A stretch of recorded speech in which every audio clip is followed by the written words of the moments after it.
Bene, va tutto bene, ne prendessero di più.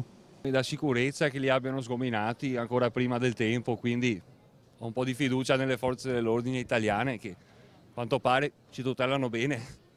E per il resto non saprei, speriamo che sia così, un fuoco di paglia. Contento come cittadino, speriamo che siano gli unici, che non ce ne siano altri.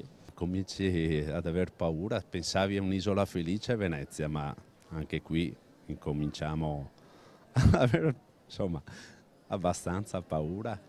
Per esempio io da sempre che lavoro qui più di 35 anni, per dirti rapine che sono successe anche qui scorso tempo, non era mai successo niente ultimamente. Un grande disastro perché Venezia non è mai stato, è ancora un atollo naturale, Venezia.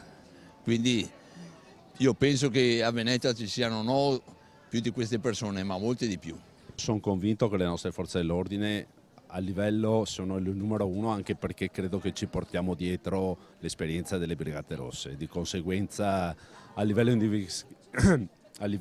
di polizia e carabinieri non c'è per nessuno. Ho sempre pensato che Venezia, nonostante sia riempita di controlli, cioè, si vede ogni giorno che comunque la polizia e i carabinieri ci sono, però il problema vero e proprio è che non si sa mai dove ci si trova e cosa può succedere in qualsiasi momento.